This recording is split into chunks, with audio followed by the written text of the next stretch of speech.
네, 방금 소개를 받은 행정안전부 차관 이재영입니다.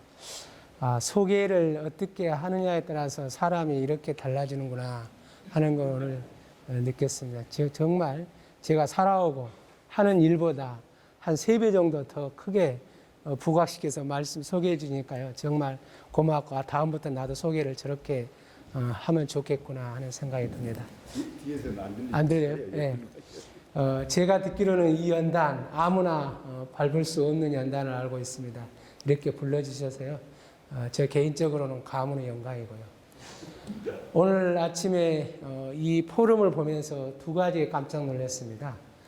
이 포럼 구성원들이 이렇게 다양하구나 하는 거. 그 다음에 아침을 안 주신다고 했는데도 이렇게 이른 아침에 많이 오신구나 하는 거. 이 열성에 대해서 정말 깜짝 놀랐습니다. 저는 오늘 주제를 혁신의 출발 행정안전부로 이렇게 잡았습니다. 제가 혁신은 좀 일을 했습니다만은 그렇다고 해서 전문가 수준의 철학을 가지고 있는 건 아닙니다. 그래서 아침에 일찍 오셔서 참석하셨는데 어떻게 해드려야 욕을 안 먹고 강의를 마칠 수 있을까 생각해 봤는데 결국은 제가 여러분보다 좀 더 잘 알고 있는 것이 제가 하는 업무더라고요. 그래서 행정안전부에 대해서 여러분들이 가지고 계시는 정보를 좀 오늘은 업데이트 시켜드리고 저희들은 행정안전부 수준에서 잘한다고 하고 있습니다만은 혹시 저희들이 생각지 못한 생각이 있다고 하면은 여러분들이 저희 생각을 키워주는 그 2가지 시간을 가졌으면 하는 바람입니다. 우리 이제 행정안전부 업무에 대해서는 이렇게 생각을 했죠. 물론 이제 저희들이 부수적으로 금년도 업무 계획을 나눠드렸습니다.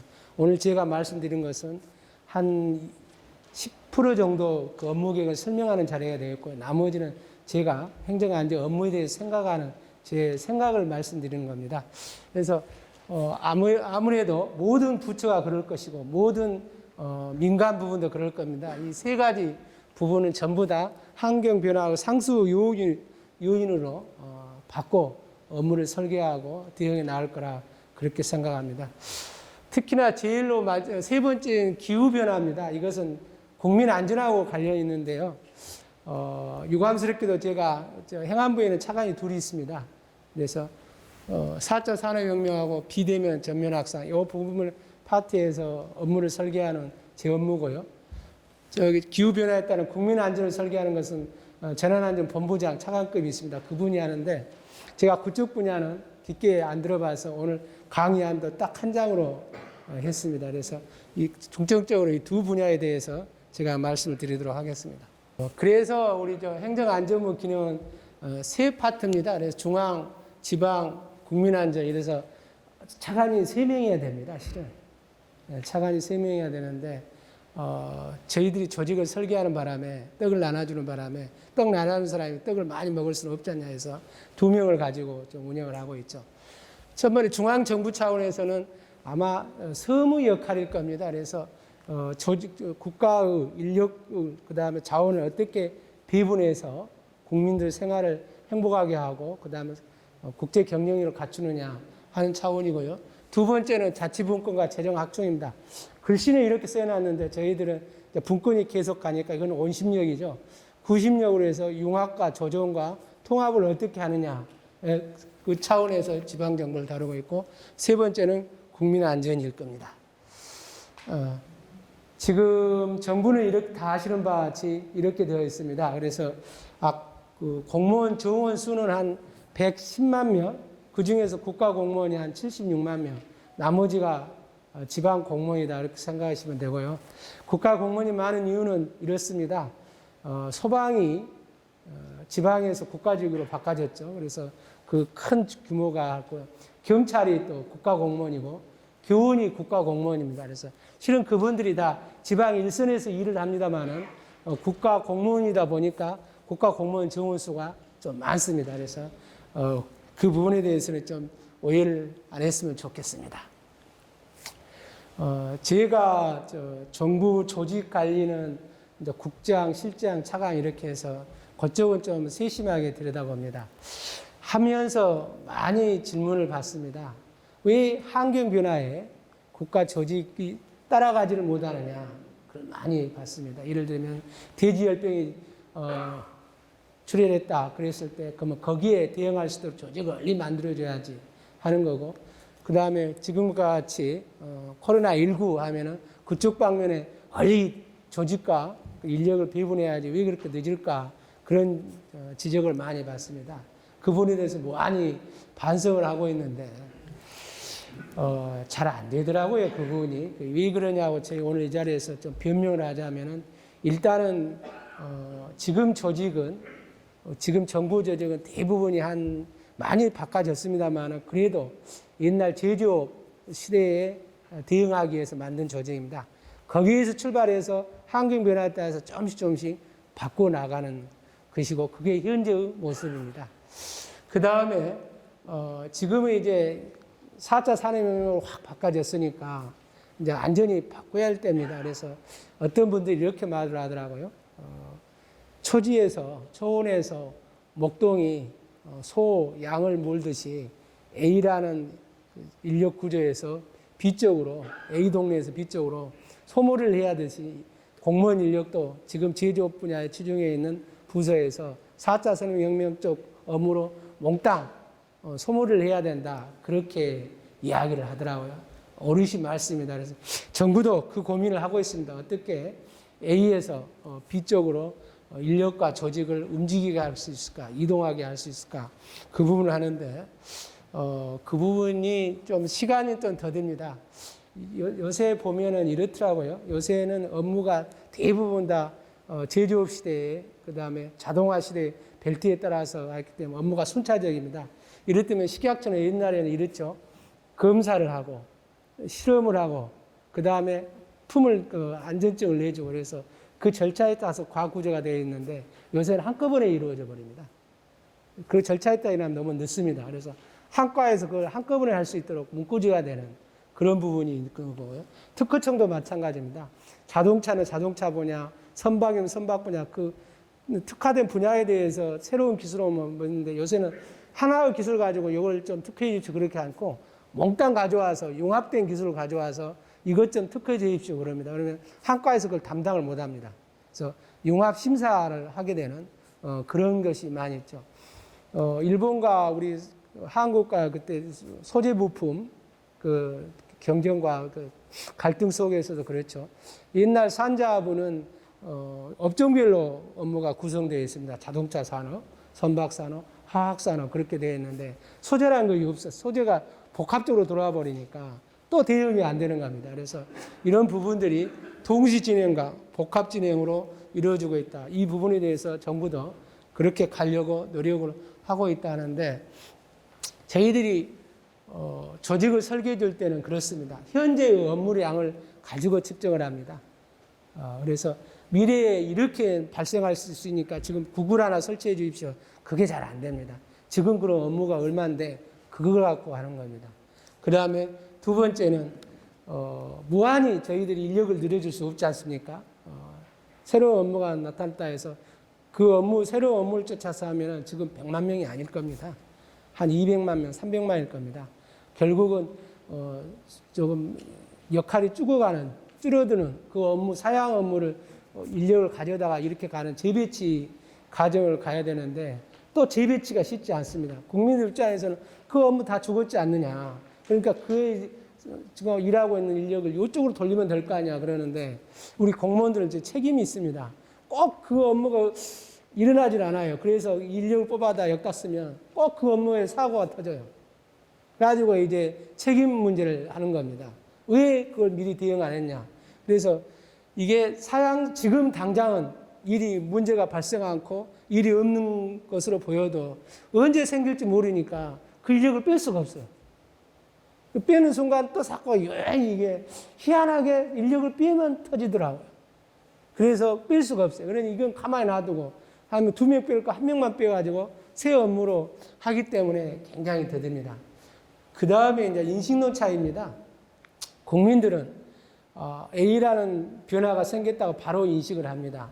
그런데 우리 공무원들은 그 인식 속도가 좀 틀립니다. 어느 일정 정도 쌓여져야 저것이 바꿔졌기 때문에 환경이 바꿔졌기 때문에 그쪽으로 조직과 인력을 해야 되겠다. 그렇게 생각하는 거죠. 그래서 그만큼 차이가 나는 거고요. 또 하나는 그 업무만 중요한 거 아니지 않습니까? 다른 업무도 중요하지 않습니까? 그래서 그 업무에 인력과 조직을 배치하려면 다른 업무보다 우선순위가 있어야만이 됩니다. 이게 이제 공무원 인력을 하나 충원하려면 굉장히 비용이 많이 듭니다.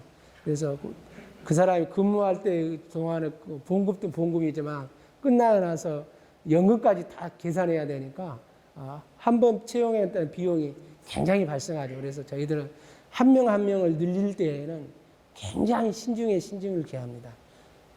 그렇기 때문에 어떤 업무가 발생했을 때 그걸 거기다 인력을 주려면 다른 업무보다 시급성과 중요성이 있어야만이 비로소 그 업무에 인력과 조직이 가기 때문에 국민들이 생각하고는 변화 대응 속도하고 그다음에 공무원들이 생각하는 것, 그다음에 정부가 생각하는 것, 좀 속도가 정부적이 늦습니다. 그래서 혹시 여러분들이 좀 화면에 TV에 보시다가 저기에다가 인력을 왜 안 주냐고 속 터지더라도 그럴 만한 사정이 좀 있겠구나라고 이해해 주시면 저희들이 일을 하는데 정말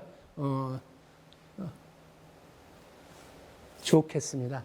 그런데 이제 한 가지는 아까 제가 말씀드렸듯이 현재 업무량을 가지고 조직과 인력을 준다 그렇게 말씀드렸잖아요. 맞는데 그러다 보니까 미래 대비하는 데 좀 소홀해지는 분야가 있습니다. 금방 내일 이 일이 나타날 것 같은데 지금 안 일어났다 해서 조직을 안 준단 말이에요. 그게 안 맞지 않습니다. 그래서 그걸 좀 보충하기 위해서 벤처형 조직을 좀 하나 넣어봤습니다. 그래서 지금 업무량이 없다 하더라도 미래의 업무가 발생할 거 확실하면 한번 해봐라. 그래서 조직을 좀 주고 있죠. 그래서 현실과 저희들 조직 운영 관리에서 타협점을 이렇게 좀 조금씩이나마 하고 있다 하는 거고요. 가장 현실에 확 맞춰버리는 게 바로 새 정부가 출범할 때입니다. 그러니까 이때 조금씩 예상을 좀 밀려놨다가 그러니까 변화에 지체되어 있다가 한꺼번에 그 변화 지체를 바꿔버리는 게 이제 새 정부가 들어올 때 대대적으로 조직 개편을 하는 것이죠. 그래서 그 부분을 그렇게 하면서 현실과 우리가 뒤떨어진 부분을 쫓아서 조직을 설계해 나간다. 그렇게 이해해 주시면 앞으로 정부 조직 변화를 보시는 관점이 좀 이해가 되고 도움이 되실 것 같다는 생각이 듭니다. 이 부분은 서비스 분야입니다. 여러분들 이게 이제 여러분들이 현실에서 느끼고 있는 부분인데 이 부분은 이렇게 흘러간다. 그것만 말씀드리려고 이렇게 써놨습니다. 결국은 간청에 오실 필요 없이 그 다음에 종이 서류를 가지고 다닐 필요가 없이 일일이 A라는 서류를 띄기 위해서 B라는 증빙 서류를 갖고 올 필요 없이 스마트폰 안에서 여러분들이 주체성을 가지고 이제 여러분에 관한 정보를 조정할 수 있다, 이용할 수 있다. 그 측면입니다. 그래서 오프라인에서 온라인으로 가는 거고요. 딱 이제 대부분 내년, 재명년 정도 되면 웬만한 증명서 스마트폰으로 받을 수 있을 겁니다. 그 다음에 의미는 좀 많이 있습니다. 어떤 일생에 있어서 우리 살아가는 데서 여러 가지 인생 이벤트가 있을 겁니다.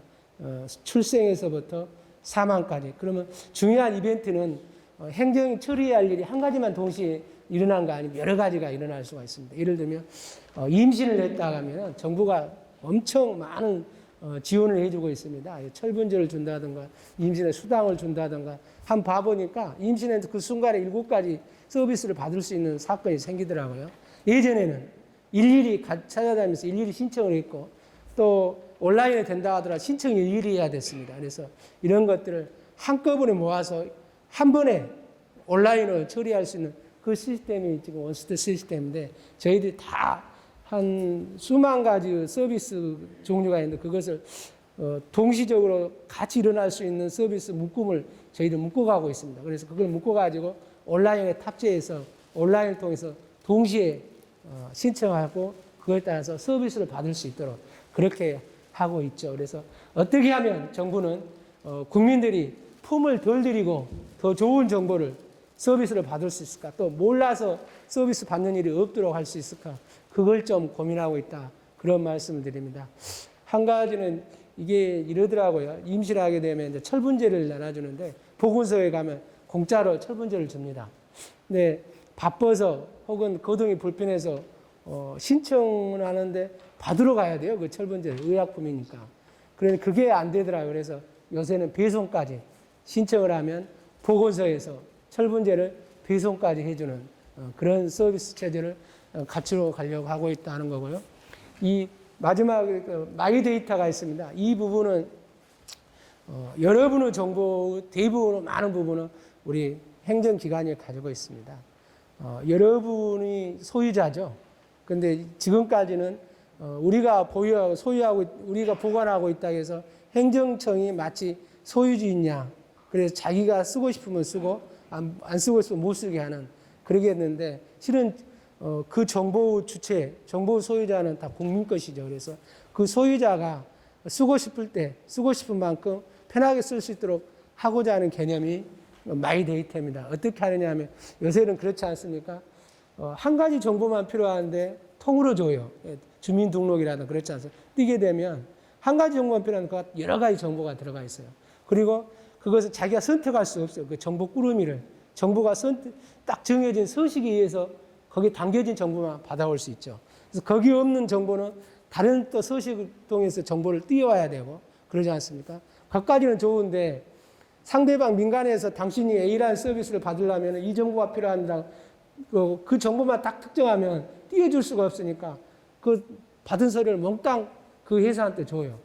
그 회사는 그 필요한 정보에 과외 정보까지 다 축적할 수 있게 되지 않습니까? 그런 불합리. 그래서 필요한 정보를 내 스마트폰에 받아가지고 그걸 저장하고 있다가 어느 서비스 프로그램에서 그 정보가 필요하다면 내가 넘겨줄 수 있는 혹은 A, B 기관에서 당신 A 출생원이 필요합니다 하면은 우리 출생을 가지고 있는 행정부에다가 스마트폰에다가 내 출생월 기록을 저 B 기관에 전화드립시오 하고 신청할 수 있는 그런 시대가 바로 마이 데이터입니다. 그래서 나의 정보 그 시대입니다. 그래서 아마 궁극적으로는 이 마이 데이터 시대로 가지 않을까 하는 거고요. 저희들이 지금 어느 단계까지 왔느냐 하면은 100% 설계를 놓고 본다 하면은 한 30%까지는 와 있습니다. 그래서 물론 민간이나 외국에서는 좀씩 70%까지는 갔다고 그러더라고요. 저희들은 이 부분은 이제 개인정보 보호하고 이 정보를 이렇게 공유하고 유통하는 단계에서 개인정보하고 좀 같이 생각해 봐야 할 필요성이 있습니다. 그래서 이 부분이 하나 걸림돌이라고 표현하기는 그렇고요. 속도를 늦게 갈 수밖에 없는 하나의 요인일 겁니다. 특히 우리나라에서 개인정보가 굉장히 중요시되기 때문에 그것을 감안하면서 속도를 내다 보니까 선진국보다는 약간 속도를 늦게 가고 있다. 그렇게 이해해 주시면 될 것 같습니다. 저희 여기서 하나 좀 광고 드릴 것이 문서 24를 한번 봐보십시오. 이 개념은 이렇습니다. 요새 우리 이제 교수님들이 혹은 그 용역기관에서 행정기관 용역을 받아가지고 결과 보고서를 내야 되면 큰 보고서 하나 유인물을 쓰지 않습니까? 그래서 책자로 내요. 혹은 뭐 신청을 하게 되면은 가서 서류 한 장에서 작성해서 내는 건데 그렇게 할 필요 없이 온라인으로 행정기관에다가 관련 서류를 내게 하는 게 문서 24입니다. 예를 들어서 보조금을 받아가지고 사용 내역서를 내주십시오. 아니면 영수증을 내주십시오 하면 그놈을 처리해가지고 가서 내시는 게 아니라 문서 24를 통해서 내시면 되고요. 내셨으니까 받을 수도 있지 않습니까? 그 관련된 정보를 그 기관에서 문서 24를 통해서 받으셔도 되고요. 그래서 현재는 행정기관 간의 문서가 유통이 온라인으로 되어 있는데 이제는 행정기관과 국민과의 온라인 문서 유통이 되는 겁니다. 그래서 이게 홍보가 잘 안 돼서 활용이 잘 안 되고 있는데 여러분께서 기왕에 오늘 제 말씀을 들으셨으니까 주위 사람들한테 문서 24가 있다 하더라. 행정청에 갈 필요 없이 들어가서 관련 서류를 주고 받을 수 있다. 그렇게 홍보해 주시면 오늘 제가 이 자리에 쓴 효과는 좀 본셈이 될 겁니다. 하상회는 다 압니다. 아실 겁니다. 요새 비대면 때문에 하상회가 되는데 하나 말씀드리고 싶은 것은 제가 오늘 세종에서 왔거든요. 이제 균형 발전 차원에서 공무원이라 세종에 내려가라 해서 제가 가장 먼저 세종으로 이 수서실을 옮겼네요. 근데 여전히 오늘같이 이 중요한 포럼을 서울에서만 한다니까 지방에 있는 사람들은 영 불편해요. 총리 주재 회의든 대통령 주재든 대부분 서울에서 합니다. 결국은 지방에 내려가면 다시 올라와야 됩니다. 역시 서울 중심입니다. 위원회를 이제 만들어가지고 위원을 좋으신 위원님들을 이초가야 되겠다. 역시 서울 중심입니다. 그래서 우리 중앙부처가 많이 세종에 내려가 70%가 세종에 내려가 있습니다. 예를 들어서 산업자원부에서 통상자원부에서 위원을 하나 만들어서 위원을 이초하고 싶다는데 지금 서울에 이제 이초하려면 좀 어렵습니다. 왜냐하면 일만은 유명하신 분들은 야 어디 저 세종까지 가서 회의를 하냐? 지방에 있으면 좀 영입하라 그렇게 합니다. 그럼 결국 뭐냐? 아니요. 회의는 서울에서 할 테니까 걱정 마십시오 하고 결국은 또 서울입니다. 그래서 인력, 인재라든가 자원이 여전히 서울에서 집중되어 있는데 이 하상회의 때문에 많이 좋아졌습니다. 이제 서울에 계신 분들이 굳이 세종까지 오시지 않고도 하상회의를 통해서 위원회를 개최할 수가 있게 되는 거죠. 그만큼 인재풀을 확대할 수 있고 이 부분에 있어서는 균형 발전에 커다란 저는 촉매제가 될 수 있다고 보고요. 실제로 그렇게 하고 있습니다. 이제 제주도에 계신 제주대학교 교수님이 굳이 비행기 타고 회의 1시간 참석한다고 오실 필요가 없이 화상으로 하면 되니까요. 굉장히 이 부분에 있어서는 상당히 전국적인 자원 배분이 되지 않을까 하는 거고요. 이 부분은 국민 참여입니다. 예전에는 이랬죠. 가장 중요한 것 달라진 포인트는 뭐냐 하면 참여는 참여인데 이런 방식이었어요. 행정기관이 필요할 때 필요한 시기에 필요한 의제를 가지고 던져주고 국민 참여를 시켰습니다. 가끔 가다가 어떤 현안이 생기면은 전문가 모시고 이 현안에 대해서 오시라고 해서 하는 거 혹은 설문조사 하는 거 그 불시적으로 하잖아요. 필요할 때라서 한번 국민 의견 들어보자. 설문조사 하는 거. 그런 건데 앞으로 어떻게 하냐면 저희들이 이렇게 합니다. 국민 참여가 필요한 정책에 대해서는 매월 달에 이 정책에 대해서 한번 국민한테 물어보려합니다. 국민 참여시키려합니다 하고 예고를 좀 하나 해줄 겁니다. 그 다음에 그게 일회성으로만 끝나지 않냐고 요 일회성 오프라인 있지 않습니까? 위원회 같은 거 하고 전문가 회의를 하면 딱 한 번 하고 1시간 하고 갑자기 의제 주고 생각 말씀해 주시면 생각이 납니까 그게? 예. 근데 그렇게 해놓고 끝내버리잖아요. 그게 아니라 그때 한 번 회의를 했다 하더라도 우리 그 참여방에다가 그 주제에 대해서 올려놓고 토론방을 만들어 놓고 그날 생각 안 나서 말씀 못 드렸던 거 다 올려서 계속 토론할 수 있도록 이렇게 해서 지속성 있게 연속적으로 갈려있는 분들이 다 와서 의견을 말할 수 있게끔 그렇게 한번 참여 프로그램을 가려고 합니다. 그래서 가급적이면 행정 편의의 참여가 아니라 국민과 함께하는 그런 참여를 만들려고 정부는 노력을 하고 있다. 그렇게 이해해 주시고요. 도전한국이라는 거 있습니다. 이게 제목이 도전한국이니까 이 내용을 이해 못 하실 겁니다. 이것도 참여 프로그램입니다. 어떤 거냐면 현재는 제한 제도가 있습니다. 잘 1등 나면은 한 대통령 상 해가지고 500만 원까지 줍니다. 국민들도 낼 수 있고요. 공무원도 낼 수 있고 그렇습니다. 그러다 보니 상금 액수가 적다 보니까 제한이 일상생활에서 일어나는 생활 개선 정도 제한이 많이 올라갑니다. 그러다 보니까 예를 들어서 아파트 층간의 소음을 어떻게 해소할 수 있을까라든가 해양 쓰레기가 계속 오는데 그걸 어떻게 해소할 수 있을까는 큰 문제에 대한 제한은 안 들어옵니다. 예, 그래서 저희들이 도전한국에서 5천만 원까지 상금을 좀 걸었습니다. 예, 그래서 이제는 우리 대학의 교수는 혹은 전문 연구 기관에 계시는 분들이 500만 원은 바빠서 죽겠는데 하면서 참석 안 하시는데 5천만 원 거니까 이제 전문가들도 참석해서 전문적인 기술을 가지고 참석을 하게 됐습니다. 그게 도전한국이고 매년 할 겁니다. 매년 할 거고요.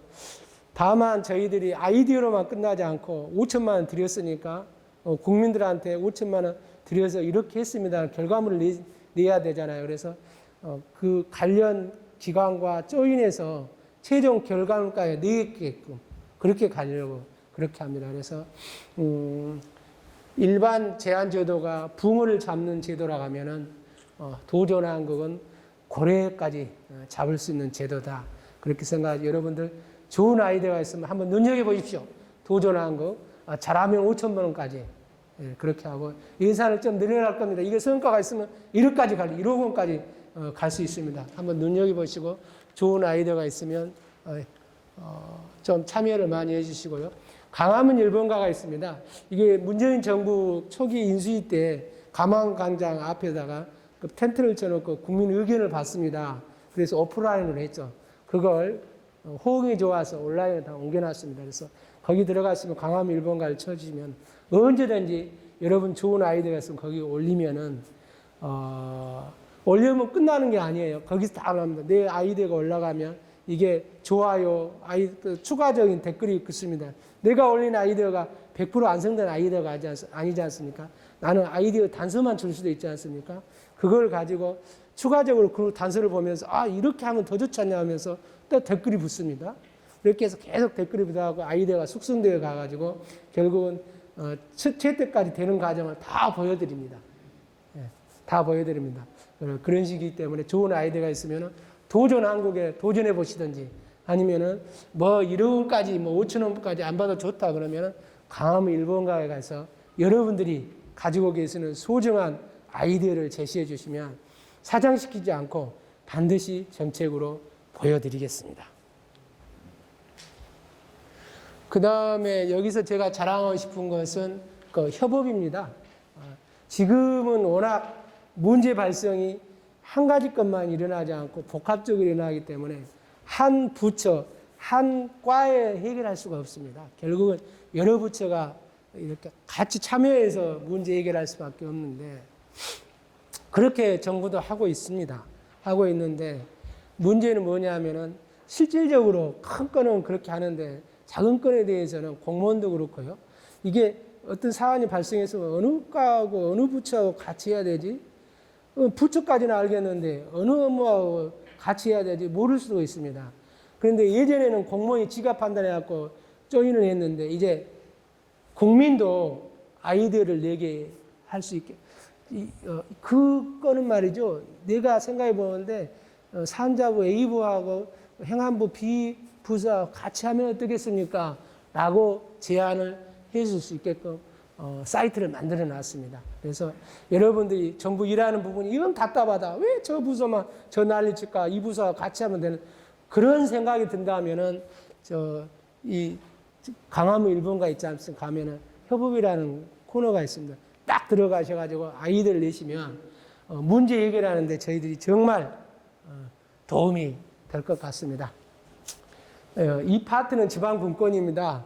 우리 이 지방분권은 우리 박승주 이사장님이 책도 가장 먼저 의회 책을 쓰셔야 전문가이신데 괜히 잘못 말했다는 공자 앞에서 문자 쓴다 그럴 것 같아서 안 하려고 하다가요. 그래도 최신 정보는 제가 많이 알겠지 하는 그런 입장에서 한번 전해드립니다. 저는 이렇게 진단을 합니다. 우리 박승주 이사장님이 알고 있는 그 지방자치랑은 아마 분권 1.0으로 제가 감히 규정을 해봤습니다. 마음속으로 건방져서 그렇게 안 했으면 좋겠습니다. 개념 정의를 왜 그러냐면 지금 저희들이 바꾸려고 하는 제도를 부각시키려다 보니까 어쩔 수 없이 기존 제도를 좀 낮추었습니다. 그 점 감안하셔서 제 설명을 들으시기 바랍니다. 지금까지는 이랬죠. 분권을 초기이기 때문에 모든 권한을 정부가 가지고 있었습니다. 그래서 분권 그러면 정부 가지고 있는 권한을 지방에 넘겨줘야 되지 않습니까? 그래서 얼마나 지방에 넘겨주면 좋을까 그 고민을 하는 거죠. 그래서 그 권한을 누구에게 자치단체 장에게 혹은 도에 혹은 시군에 그 단체에 그렇게 생각을 하는 거고 또 하나는 넘겨주면 자치단체 장이 횡포를 부리지 않을까 어떻게 견제시켰을까 그게 동원되는 게 의회입니다. 그래서 의회의 역할을 하는 것은 견제 측면에서만 주로 봐서 설계를 한 게 저희들은 1.0 아닌가 이제 그런 생각을 해봤습니다. 그러다 보니까 지방자치하면 주인은 주민입니다. 그럼 주민은 뭐냐? 주민의 모습이 안 보여요. 무엇을 할 건가? 자치단체장 권한 계속 쌓여간다는 건 내가 알겠는데 주민은 그 속에서 뭘 하는가? 그게 안 보입니다. 그래서 실질적인 주민의 모습을 찾아주자 해서 저희들이 만든 게 이제 자치분권 2.0이라는 개념입니다. 그래서 주민이 주인으로서 역할을 하게끔 설계를 해주자 그거고요. 또 하나 의회입니다. 의회. 우리 헌법에 보면은 이렇게 되어 있습니다. 자치단체장은 직선 안 해도 좋아요. 그러나 의회는 반드시 선거를 통해야만 합니다. 그 정도로 우리 헌법에는 의회를 더 중시해 놨어요. 우리가 워낙 권한, 권력 그게 좀 치우치다 보니까 장에 저희들이 관심을 갖는데 실질적으로는 의회예요. 의회. 그래서 두 가지. 그래서 저는 의회 권능 찾기 해가지고 표현이 잘못됐다. 의회 이렇게 하면 의원님들이 좀 기분 상하겠다 하는 생각이 들어서 요번은 좀 바꾸려고 합니다. 그래서 의회의 본연의 모습, 권능을 되돌려주는 그 표현이 좀 더 맞지 않을까 해서 하는데 실질적으로 제도는 들어와 있습니다. 작년에 지방자치법 전면 개정을 했습니다. 그래서 시행은 22년입니다. 22년. 그래서 1년 동안 더 준비를 해서 이제 시행할 필요가 있다 해서 그렇게 했는데 이런 겁니다. 그러면 주민자치로서 어떻게 주도적인 역할을 할 수 있을까 하는 건데 실은 이렇습니다. 자치단체장이 꼭 필요할 때만 주민을 참여시켜요. 자기가 정책을 하다가 반대에 부딪힌다 하면 주민투표해보자 뭐 그런 식이고요. 그 다음에 자기 정책을 정당화시키기 위해서 전문가 오락해서 한번 이야기를 들어보자 하는 거고요. 그래서 자기가 필요할 때 주민 참여를 동원시키는 그 체제였는데 이 부분도 그렇습니다. 그 지역의 주요 정책, 이슈는 그 주민이 주도권을 가지고 선점을 해서 주도해 나가는 그런 설계가 뭐가 없을까 해서 이 세 가지 주민자본 3법을 해봤습니다. 주민조례 발안법, 주민투표법, 주민소화법. 2번과 3번이 있는 법인데 개정한 거고요. 1번은 제정한 겁니다. 1번은 뭐냐면은 지금 제도는 이렇게 되어 있습니다. 조례를 제정이 필요하다 그랬을 때는 자치단체 장에게 신청을 했어요. 그러면 자치단체 장이 필요하냐 아니냐 판단해야 그 의회에 이제 발의를 하는 거죠. 그러다 보니까 자치단체 장이 자기 선호도에 따라서 깔아뭉길 수도 있고 늦장 부릴 수가 있는데 바로 의회에다가 신청할 수 있도록 자치단체 묻지 마라. 필요하다 의회에다가 신청을 해버려라. 의회는 1년 안에 조례를 만들든지 안 만들든지 결정을 해주도록 그렇게 해놨습니다. 이게 주민조례 발안법이고요. 주민투표법과 주민소환법은 주민투표법은 주요 정책에 대해서 의사를 물어보는 법이고 주민소환법은 자치단체 장이나 의원이 이거 잘못 뽑았다. 이거 좀 한수 해소하자 했을 때 하는 건데 발의 요건이 좀 복잡했어요. 그리고 까다로웠어요. 이걸 확 낮췄어요. 그래서 웬만하면은 이거 한번 그 정책에 대해서 주민투표 해주시오. 그렇게 신청할 수도 있고 웬만하면 자치단체장 저거 소화시키자. 저분 그렇게 할 수 있게끔 해놨기 때문에 굉장히 이제는 주민 주도로 지역 살림, 지역 정책 결정을 하게끔 그렇게 해놨죠. 그리고 일일이 사인을 받아야 되는데 그걸 전부 다 온라인으로 할 수 있도록 그렇게 해놨습니다. 저희들이 생각하는 가장 쉽게 발의할 수 있도록 제안할 수 있도록 그렇게 설계를 해드렸다. 그런 말씀을 드립니다. 그래서 이 부분은 22년 1월부터니까요. 굉장히 이제 달릴 겁니다. 자치단체장이 자기 주민을 바라보는 시각, 의회를 바라보는 시각이 좀 달라질 거예요. 그다음에 의회에다는 어떤 권한을 드렸냐면은 지금은 의회 사무처가 있지 않습니까? 그 사무처의 직원을 자치단체장이 임명을 합니다. 다만 의장 협의를 하는 거죠. 그러나 임명권은 장이 가지고 있는데 그 인사권을 의장에게 다 줬습니다. 인사권을 의장에게 다 줬고요. 두 번째는 국회의원들은 보좌관이 있지 않습니까? 보좌관이 있는데 지방의 의원님들에게는 보좌관이 없어요. 그래서 본인이 연구하고 해야 됩니다. 그래서 좀 의정 활동에 좋은 질 높은 조례를 발의하거나 정책을 제안하는데 좀 어려움이 많죠. 그래서 그분들을 도와드리라고 정책 지원 인력을 넣어드리게 했습니다. 이 부분은 좀 그랬습니다. 어떤 부분은 한 의원당 한 명을 좀 그래서 1대1 좀 도와주게 해라 그렇게 하는 부분이 있고 그러다 보니까 야 그러면은 개인 보좌가 될 수 있지 않느냐 그게 좀 의심 좀 고민이다. 그래서 처음이니까 한 분당 한 명을 좀 지원해 드리지는 못하고 의원 정수 2분의 1 정도 그래서 좀 공통적으로 놔두고 여러 의원님들이 공통으로 쓸 수 있도록 활용할 수 있도록 그렇게 했습니다. 의원 정수가 3,756명이니까요. 한 1,800명 정도가 2년에 걸쳐서 충원이 돼서 지방의 의원님들 의정 활동을 도와드릴 수 있게 되고요. 그만큼 의정의 품질이 높아질 것이고 그만큼 지역 주민들의 서비스도 높아질 걸로 저희들은 기대를 하고 있습니다. 물론 공짜는 아닙니다. 그만큼 세금이 들어갑니다. 그 다음에 지방의정연수원도 좀 설립하려고 그럽니다. 그래서 지금 공무원들은 연찬을 할 수 있도록 연수원이 있죠. 의원님, 국회의원도 있습니다. 연수원이. 근데 지방의원은 없습니다. 그래서 더부살이를 많이 하죠. 그 다음에 가끔가다 TV에 나오지 않습니까? 해외 연수 가서 무리 일으키는 그 부분도 어쩌면은 이런 제도 원인도 있죠. 국내에 배울 것이 배우는 장치가 없으니까 이웃 가서 한번 봐야 되겠다. 그런단 말입니다. 그런 우리가 제도적 장치가 좀 불충분해서 그런 측면도 있고 몽땅 의원님 자질로 다 몰아붙이기에는 저희들이 좀 미안한 부분이 있죠. 그래서 늦은 감이 있습니다만은 지방의정 연수원도 설립해 드려서 거기서 꼭 외국까지 안 가더라도 국내에 우수한 강사들 모셔서 연찬을 할 수 있도록 그렇게 배려를 해 드리려고 그러고 있습니다. 요건 좀 특이할 겁니다. 지금은 지방자치단체 보면은 장이 있고 의회가 있고 그래서 장하는 일을 의회가 견제하도록 그렇게 대립구조로 되어 있습니다. 꼭 그 형태로만 지역 살림을 해야만 할까라는 의문점에서 출발한 게 저 제도입니다. 자치단체 기관 구성 형태의 다양합니다. 이제 어떻게 할 수가 있냐면 이렇게 할 수 있는 거죠. 의원 내각제 요소를 들어갈 수 있는 거죠. 자치단체 장을 직선으로 뽑는 게 아니라 의회에서 뽑습니다. 정확하게 의원 내각제죠. 그렇게 22년 언젠가 될런가 모르겠지만 그렇게 할 수 있도록 법이 이미 들어와 있습니다. 그 다음에 또 하나는 공무원만 실국장 할 게 아니라 의원도 실국장 겸임할 수 있게끔 그런 식이요. 혹은 그 자치단체의 의사결정을 지금은 장이 혼자 하고 있습니다. 독임이죠. 독임.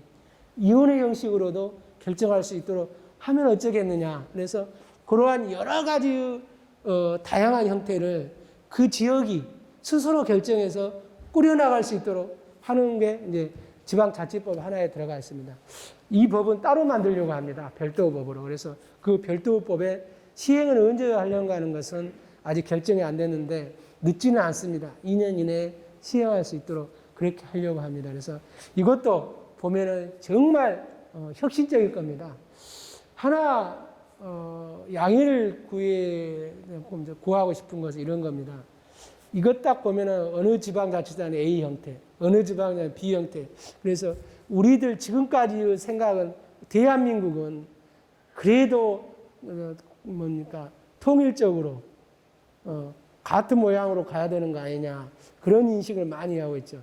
그렇지 않으면 우리는 중구난방이다. 이건 개판이다. 그런단 말입니다. 그래서 꼭 통일적인 기준을 정해서 전국이 꼭 통일적인 부분으로 가려고 합니다.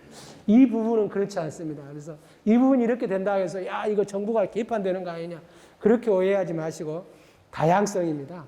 저는 지방자치의 가장 큰 힘은 다양성을 주는 겁니다. 다양성에서 경쟁력이 생기는 거니까요. 그 부분을 좀 해주시고 지금 특별지방자치단체 하나 이것만 더 설명드리죠. 예전에 시군 통합이 있었습니다. 우리 박순 이사장님 실무 책임 보실 때 시군 통합 많이 하셨는데 요새 매스컴을 보면은 시도 통합을 논의를 합니다. 그래서 가장 빠르게 진행하고 있는 게 대구하고 경북입니다. 그 시, 광역시와 도가 통합하겠다는 겁니다. 그럼 통합하면 통합된 지방자치단체 형태는 뭘로 할 건가? 제가 지금 가장 고민한 겁니다. 특별시를 주자니 그렇고 그냥 광역시도 아니지 않습니까? 그냥 도도 아니지 않습니까? 어떨 할 건가 하는 거고.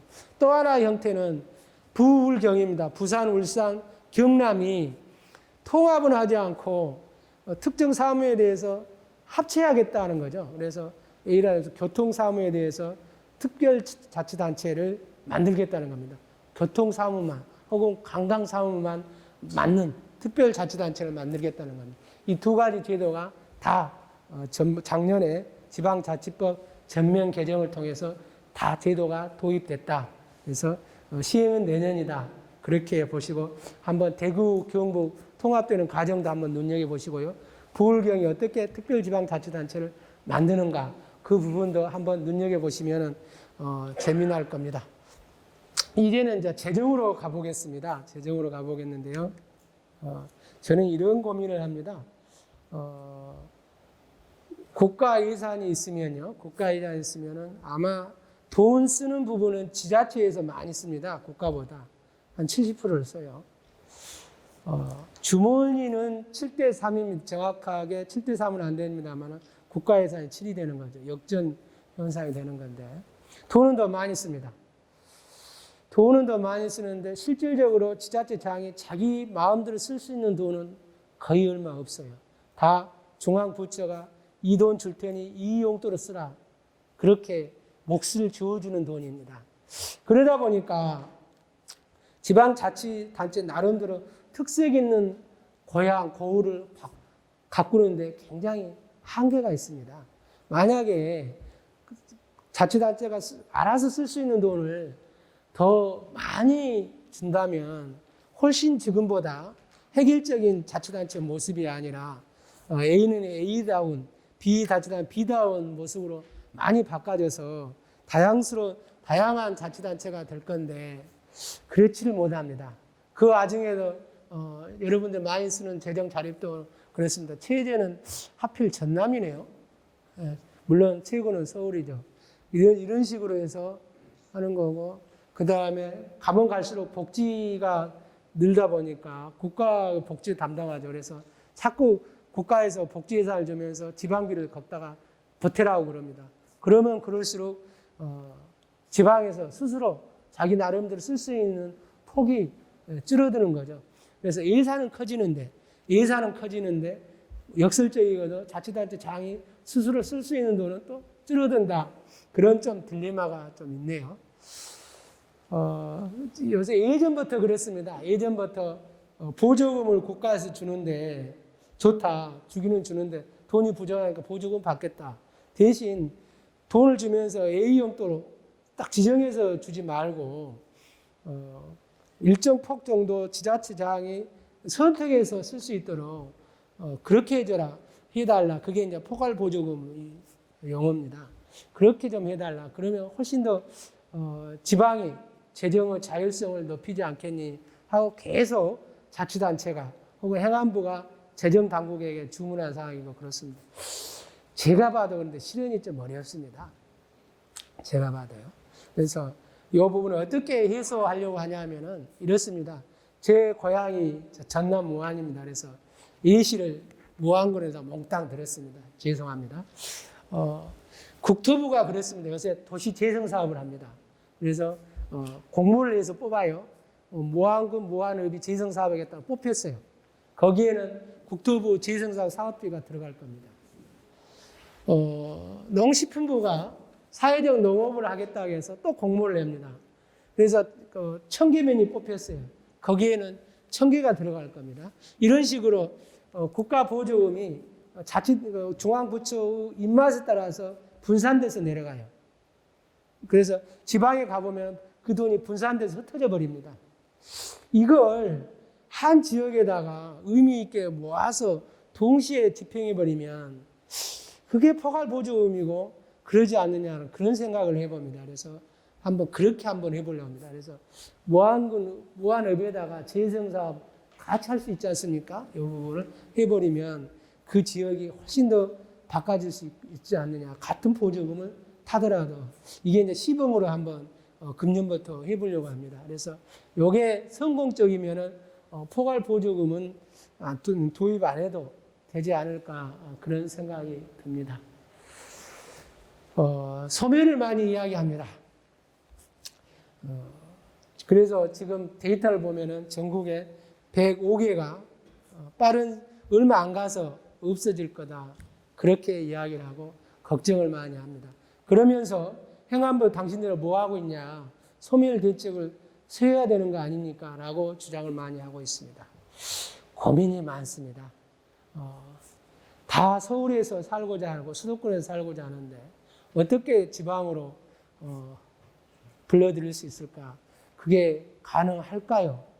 저는 거기서부터 의문을 듭니다. 물론 일부는 기농, 기천, 기산해가지고 오기는 옵니다만은 그것은 거의 프로테이지를 따지면 좀 미미한 거고요. 농민분은 제 말 들으면 뭔 소리냐 하고 항의할 수도 있지만 전체 포션에서는 그걸 가지고 소멸 지역을 예방하겠다는 것은 아닐 겁니다. 그렇다고 해서 그대로 놔두면 인구는 좀 빠져나가고 하는 건데 예를 들면 저는 이런 생각을 해봅니다. 구례군이 있습니다. 지리산입니다. 거기는 농토는 얼마 없고요. 지리산을 가지고 먹고 살죠. 거기에 예전에 인구가 한 10만 정도 됐을 겁니다. 구례군이 면적도 적습니다. 지금도 거기에 10만이 살아야 구례군이 잘 산다고 할 수 있을까요? 지금 상황이면은 한 명이 농지를 100마지기를 지을 수 있습니다. 예전에는 한 10마지기를 지을 수밖에 없으니까 그 농토에 맞는 인구가 살았어야 되는데 지금은 그렇게 살 필요가 없습니다. 청년 한 명만 딱 내려가서 트랙터를 딱 주면은요 100마지를 다 해쳐버립니다. 그런데 거기에 10만 명이 있어야 될까요? 저는 아니라고 봅니다. 그 지역에 맞는 사이즈 인구만 살면 됐지 굳이 더 많이 할 필요는 나는 없지 않냐 하는 건데 그게 고정인구를 기준으로 해서 보니까 저는 그런 문제가 생긴다고 봅니다. 왜 전남에 옛날에 300만이었습니다. 전남이 300만이 살아야 될까요? 그 넓은 땅에 그럴 필요는 나는 없다고 봅니다. 아마 적정 인구가 있을 겁니다. 그 정도의 그분들이 사시면서 행복하게 문화적으로 융통하게 살면은 그게 지방다운 경쟁력이 있는 도시가 아닐까 하는 거죠. 근데 우리는 인구에 너무 매몰되어 있다는 생각이 듭니다. 고정인구 때문에. 그래, 저희들 고정인구에 대응할 수 있는 개념이 뭐냐 해서 유동인구죠. 여러분 많이 들어봤을 겁니다. 유럽 같은 데는 그러지 않습니까? 코로나 때문에 죽쓰고 있습니다만 그 동네는 제조업이 얼마 없습니다. 그러나 선진국입니다. 왜? 유동인구 때문에. 관광 보러 온 사람이 많기 때문에 그렇지 않습니까? 서울이 경기보다 낫다고 본 이유가 인구수는 적습니다. 서울이. 그러나 유동인구가 경기보다 많기 때문에 경쟁력이 크다고 보는 것처럼 이 유동인구를 어떻게 수치화해서 재원을 배분해 줄까 그 고민을 합니다. 예전에는 수치할 방법이 없었는데 이제 IoT라는 사물 일대에서 오니까 어느 정도 멀지 않아서 유동인구를 통계를 잡을 날이 저는 얼마 안 있어 이루어질 거라고 봅니다. 그러게 되면 고정인구 개념을 없애버리고 유동인구로 가자는 거죠. 여수 순천이 지금 매년 1,000만 명이 옵니다. 거기 쪽 인구가 한 20만 명, 30만 명밖에 안 됩니다. 그래서 지금 개념으로 하면 30만 소도시밖에 안 되지만 유동인구 개념하면 1,000만 명이 있기 때문에 수도권입니다. 그렇지 않습니까? 왜 그 개념을 한쪽을 버리고 한쪽을 집착할까 하는 이제 그런 개념으로 해서 우리 행안부가 그 고민을 하고 있다는 것을 이해해 주시고 여기에 대해서 아이디어가 있으면 역시 강화문 1번가를 들어오셔서 소중한 여러분들 의견을 남겨놔 주시면 꼭 정책으로 되도록 그렇게 하겠습니다. 선 문제입니다. 저희들이 균형 발전을 이야기할 때 다음 세 가지는 관심을 둡니다. 어떤 거냐? 수도권과 수도권 간의 균형 발전 이야기를 합니다. 또 하나는 도시와 농촌 간의 균형 발전 이야기를 많이 합니다. 또 하나는 이게 옛날에 이데올로기적 개념입니다만은 영남과 호남 간의 동서양 간의 균형 발전을 이야기합니다. 이 세 가지는 이미 했는데 하나가 나는 빠졌더라고요. 뭐냐? 섬과 육지 간의 균형 발전입니다. 우리 섬 면적은 3,547제곱킬로미터, 전국 면적의 3.5%입니다. 이거 간척으로 따지면요, 못 따라갑니다. 엄청난 면적입니다. 왜 이 부분을 등한시했을까 하는 건데, 섬에 관한 관련된 부서는 3개가 있습니다. 하나는 국토부입니다. 국토부는 육지 개발을 많이 합니다. 그래서 국토부가 관장을 하고 있는데 이 국토부 이분들한테 맡겼더니만 16개만 생각합니다. 그래서 섬을 육지화 시켜가지고 섬 문화를 육지 문화로 바꿔버려요. 이게 아닐 것 같다는 생각이 듭니다. 섬은 발전해 나가되 육지화 차별된 섬다운 발전이 뭐 없을까 하는데 국토부에 맡겼더니만 전부 다 육지화 시켜버리려고 하는 거고요. 또 하나 관계부서가 있습니다. 해수부입니다. 이분들 관심은 어디까지냐면 육지에서 섬까지 가는 여객하고요. 그 다음에 그 섬 주변에 있는 항구, 딱 거기까지 관심 있고 섬 안쪽은 관심이 없습니다. 그래 누가 나서야 되냐 했을 때 역시 행안부가 나서야겠다. 네, 그런 결론에 도달을 했습니다. 그래서 한번 섬에 좀 관심을 두려고 합니다. 그래서 섬은 이렇습니다. 육지와 관계에 있어서 개발 시차가 있기 때문에 그만큼 옛날 문화가 오롯이 간직되어 있죠. 그게 중요한 관광 자원이 될 수 있습니다. 지금 연안 여객 수를 보니까요, 1,000만 명이 넘었습니다. 섬에 살고 있는 사람이 여객선 이용한 거 말고요. 섬에 안 살고 있는 사람이 관광을 위해서 배 탄 사람이 1,000만 명을 넘었습니다. 그걸 자원화하면, 관광 자원화하면 얼마나 좋을까 하는 거고요. 육지 부분에 포화된 산업 발전을 섬에 돌려서 섬에서 어떤 것을 발전시키면 또 다른 대한민국 하나의 경쟁력이 생기지 않을까 하는 생각을 듭니다. 그래서 저희들이 섬의 날을 하나 8월 8일 까먹었어요. 왜 8월 8일인가 들었었는데 섬의 날을 하나 지정해 놨고요. 그다음 섬연구원도 하나 생기고요. 행안부에 섬 발전과를 하나 좀 만들려고 그럽니다. 그래서 본격적으로 지금까지 육지 부분만 신경 썼던 부분을 섬 쪽으로 돌려서 방치된 섬도 한번 국토 일부분에서 똑같이 가보자. 한번 그런 생각을 해봅니다. 이쯤 되면 행안부 좀 잘하고 있다는 생각이 드시죠? 네.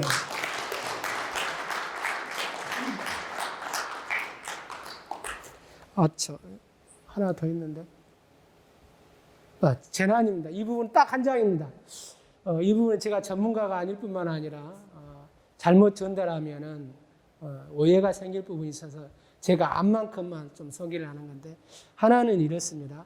재난도 어차피 100% 재난은 못 막습니다. 막을 수 있을 때까지 최대한 막는데 기왕이 일어난 것을 어떻게 복귀시킬 것인가 그 부분에 예전에는 좀 많이 관점을 뒀어요. 그래서 첫 번째 꼽기는 복구 문제입니다. 그런데 예전에 재난지역 선포할 때 시군 단위로 했습니다. 그런데 요새는 국지성 비가 많이 오기 때문에 A군은 A면하고 B군은 C면 그렇게 해서 A하고 C면 두 개만 몽딱 때려 부숴버리면 그 피해가 났다 하면 옛날 제도는 C군 피해량을 조사했기 때문에 재난지역 선포를 못했습니다. 그런데 이제는 읍면 단위로 그냥 세분화 시켜가지고 실질적인 피해 지역을 일치시키려고 그렇게 하고 있죠. 그만큼 우리 정부도 좀 늦었지만 스마트해지고 있다. 그런 자랑을 하나 해드리고 싶고요. 두 번째는 어떻게 하면은 기후변화가 날로 심해지는데 예측을 해서 그걸 주민들에게 알려줘서 대피하게끔 피하게끔 할 수 있는 방법이 뭘까 하는 고민을 해봅니다. 그래 저희들이 이제 IoT를 좀 기측, 사물 인터넷을 동원시켜가지고 미리 예측을 해가지고 국민들에게 알려주자. 그 개념입니다. 그래서 우리가 한국판 뉴딜이 많이 들어보셨을 겁니다. 그게 신문에서 많이 그 비판도 많이 나옵니다. 재판 아니냐, 옛날 사업 그대로 아니냐는 건데 거기에 그린 뉴딜하고 디지털 뉴딜이 있습니다. 이 부분은 디지털 뉴딜입니다. 그래서 이런 IoT를 사용해서 예를 들어서 침수 되려고 한다면 미리 알려준다. 경보를 미리 알려준다든가. 이런 거 하나 있습니다. 한번 참고해 있으면 좋을 것 같습니다. 우리 아파트 단지가 있는데 요새는 이제 수위 간수가 전부 다 이렇게 차단 장치 바가 있지 않습니까? 그런데 아파트 지역 주민이 의료적으로 혹은 소방적으로 긴급 사태가 났다 할 때 차가 소방서에서 경찰서에서 오면 예전에 수리아저씨가 수도배가지고 올려줬는데 요새는 경찰서 있잖아요. 소방서 출동차를 미리 입력해주면 그 차 오면 바로 현 입주민처럼 이렇게 샥 올라가게끔 그렇게 해놓고 있습니다. 그래서 단지별로 신청만 하면 되도록 되어 있어요. 그래서 혹시 여러분들 사시고 있는 단지에 그런 안 했다 하면 한번 하라가 입시오. 그러면 이게 생명이 말입니다. 1, 2초간에 응급처치를 했냐 안 했냐 따라서 죽고 살고가 나눠지는 거거든요. 그래서 이빠 하나를 얼마나 빨리 여닫고냐에 따라서 굉장히 달라질 겁니다. 잊지 마시고 한번 여러분들이 사시고 계신 입주하고 계시는 그 단지에 그런 제도를 도입했는지 한번 체크해 주시면 여러분뿐만 아니라 입주민도 덩달아 혜택을 받을 수 있지 않을까 하는 생각이 듭니다. 이것은 그냥 팁으로 알려드리는 겁니다. 대통령한테도 보고를 못 드렸던 거 여러분께 먼저 말씀을 드립니다. 여기까지입니다. 제가 준비한 것은 제가 오늘 여러분들에게 짧은 시간 내에 말씀드렸던 뭐 행안부 하는 업무 전부는 아닙니다. 아마 10% 정도일 겁니다. 또 그 10% 부분 중에서 제 개인적인 생각이 90%를 차지합니다. 그래서 제가 말씀드린 게 다 행안부 생각이라 그렇게 생각하지 마시고요. 확실한 것은 그렇게 가야 될 방향이다. 그렇게 하고요. 적어도 정부는 그리고 행정안전부는 이런 생각을 가지고 있습니다. 변화하려고 노력하고 있습니다. 무작정 하는 게 아니라 국민들은 어느 폭만큼을 변화를 원하고 있을까? 그것을 생각하면서 변화하고 있습니다. 그 부분 이해해 주시면 고맙겠습니다. 감사합니다.